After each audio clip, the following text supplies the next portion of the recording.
3, 2, 1. Assalamualaikum warahmatullahi wabarakatuh. Kami perwakilan dari kelompok 6 yang beranggotakan yang pertama yaitu Mimatur Rohmah, yang kedua Feby Putri Anggraini, dan yang ketiga Muhammad Nawawi. Di sini kami akan menjelaskan materi tentang akhlak kepada kedua orang tua.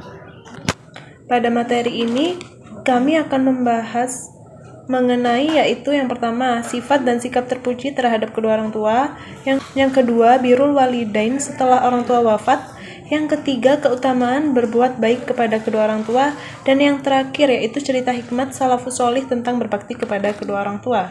Yang pertama yaitu sifat dan sikap terpuji kepada kedua orang tua. Kita sebagai anak yang soleh atau solihah wajib berbakti kepada kedua orang tua. Berbakti kepada kedua orang tua ini bisa dimaknai dengan melakukan kebaikan kepada kedua orang tua dengan memenuhi sesuatu kewajiban anak yang bersifat moral atau spiritual yang sesuai dengan ajaran Islam. Banyak hal yang bisa dilakukan kita sebagai anak untuk berbakti kepada kedua orang tua, seperti taat terhadap nasihat kedua orang tua, membantu dan menolong, kita kasih kepada kedua orang tua, serta takrim dan mempunyai sikap santun kepadanya. Yang pertama, taat. Sudah seharusnya kita sebagai anak harus taat terhadap nasihat kedua orang tua. Karena apa? Nasihat itu sendiri pastikan ujungnya untuk kebaikan anak itu sendiri. Jadi kita sebagai anak ya harus taat kepada nasihat orang tua tersebut. Dengan batasan selama nasihat itu berujung kebaikan dan di jalan Allah. Akan tetapi kalau nasihat itu mengajak ke jalan yang dilarang oleh Allah atau kemaksiatan, kita bisa menolaknya dengan kata yang santun dan sopan. Seperti yang telah dijelaskan dalam surat Luqman ayat 15. Selanjutnya yaitu membantu dan menolong.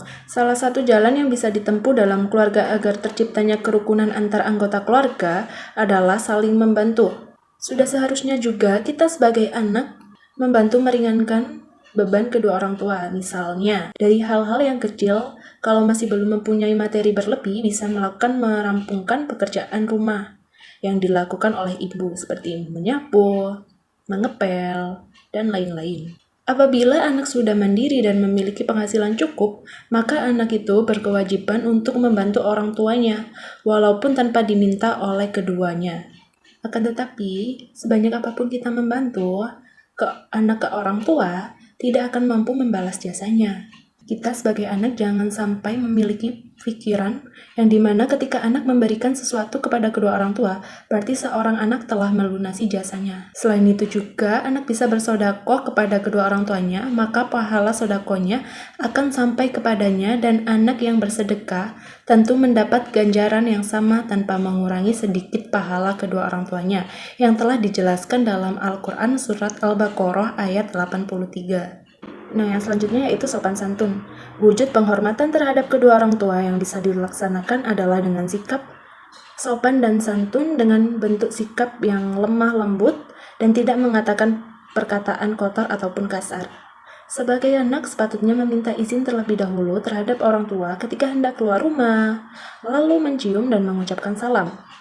Ketika ada uzur atau halangan untuk pulang ke rumah atau telat dalam pulang, kita bisa memberi kabar atau meminta izin terlebih dahulu kepada kedua orang tua agar kedua orang tua kita tidak khawatir dengan kita.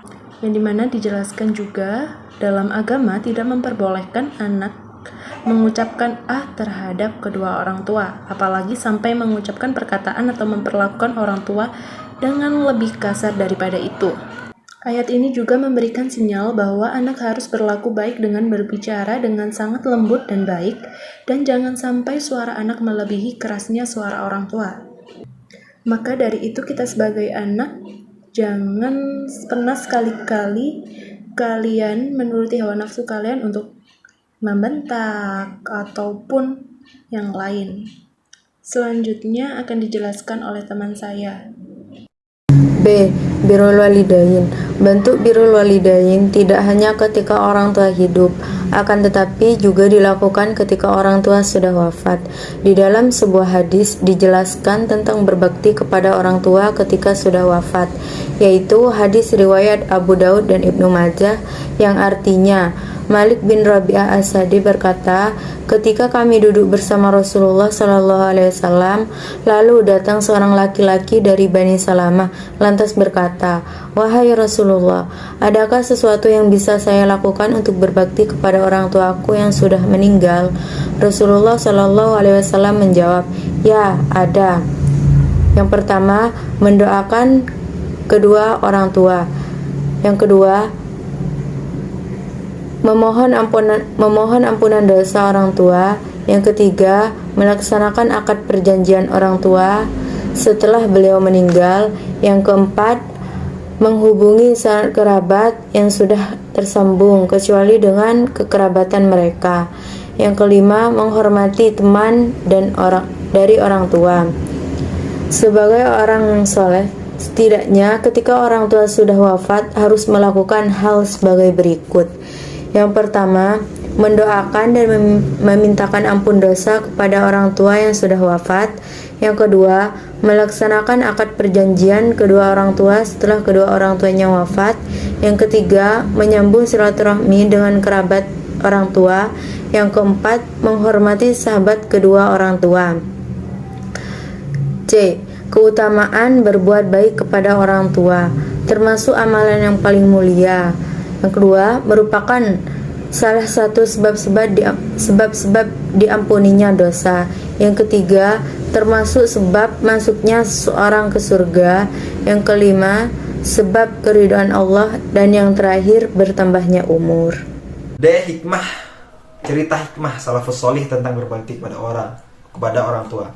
Di sini ada dua salafus sholih yang dipilih, yakni Bayazid Al-Bustami dan Uwais Al-Qarni. Pertama, yakni Bayazid Al-Bustami atau biasa disebut Abu Yazid adalah anak sematawayang dari seorang janda. Ia menjadi dambaan hati dan nafas kehidupan sang ibu. Semua harapan ditumpukan kepada anaknya. Dan Abu Yazid termasuk pemuda yang sangat cerdas di lingkungan pengajiannya dan sangat menghormati orang tuanya. Suatu waktu Abu Yazid ketika mengaji mempelajari Al-Quran dan gurunya menjelaskan tentang ayat dari surah Al-Luqman ayat 14 yang berbunyi, A'udzubillahi minasyaitonirrajim, wa wassaynal insana biwalidayhi hamalathu ummuhu wahnan ala wahnin wa fisaluhu fi amaini an ishkur li wa liwalidayk ilayyal masir. Dan kami perintahkan kepada manusia berbuat baik kepada kedua orang tuanya. Ibunya telah mengandung selama dalam keadaan lemah dan bertambah-tambah dan menyapihnya dalam 2 tahun. Bersyukurlah kepadaku dan kepada orang tua ibu, kepada kedua orang tuamu, hanya kepadakulah kamu kembali. Ayat ini membuat hati Abi Yazid bergetar. Abi Yazid meletakkan batu tulisannya kemudian berkata kepada gurunya, "Ya Ustadz, izinkan saya pulang, ada yang hendak katakan kepada ibuku." Ketika sampai di rumah, Ibunda Abu Yazid menyambutnya dan berkata, "Wahai anakku, mengapa engkau pulang? Apakah engkau mendapatkan hadiah atau mendapatkan suatu kejadian yang istimewa?" Abu Yazid menjawab, "Tidak ibunda, saat pengajianku sampai pada ayat di mana Allah memerintahkan aku agar berbakti kepadamu dan kepada Allah dan kepadamu ibu, aku resah dan bertanya-tanya, aku tidak bisa mengurus 2 rumah sekaligus. Ayat ini menyusahkan hatiku ibu. Mintalah diriku ini kepada Allah sehingga aku menjadi milikmu, atau serahkanlah aku kepada Allah semata-mata sehingga aku dapat hidup untuk dia semata-mata." Ibundanya pun menjawab, "Anakku, kuserahkan engkau kepada Allah dan kubebaskan engkau dari semua kewajibanmu terhadapku. Pergilah engkau dan jadilah engkau seorang hamba Allah." Jawab ibunya.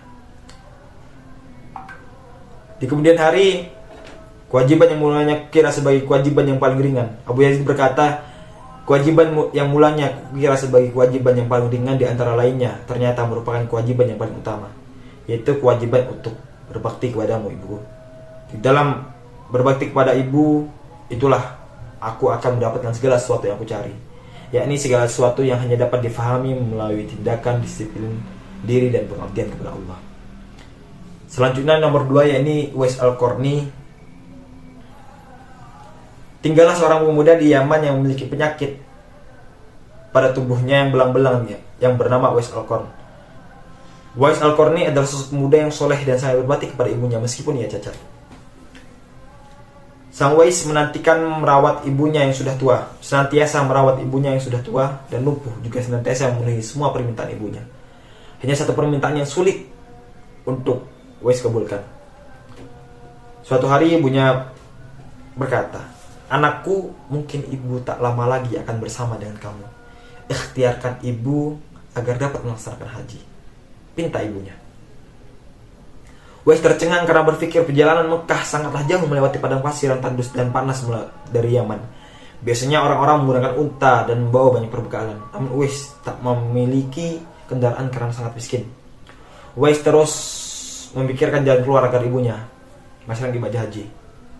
Kemudian terpikirlah, dia membeli seekor anak lembu, membuatkan kandang di puncak bukit, dan setiap pagi Uwais bolak-balik menggendong anak lembu itu dengan jalan yang naik turun di bukit. Banyak orang berkata-kata, Uwais gila, Uwais gila. Bahwasannya tindakan Uwais itu tersebut sangat aneh.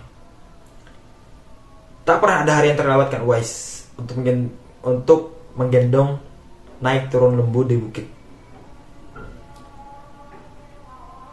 8 bulan kemudian, tak berasa Uwais merasakan menggendong lembu itu sangat ringan karena semakin hari semakin besar. Setelah lembu tersebut mencapai bobot 100 kg, begitu juga otot Uwais yang sudah makin membesar dan masuk pada musim haji. Ia merasa kuat memanggul berat ibu.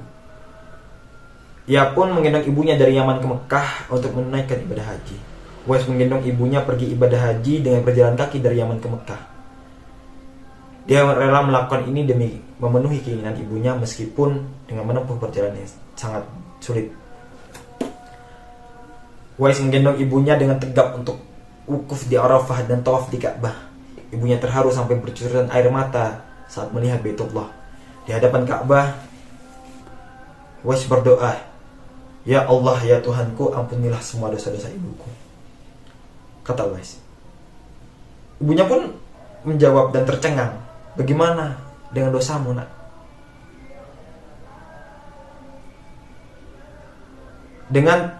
Uwais menjawab, "Dengan terampuninya dosa ibu, maka ibu akan masuk surga.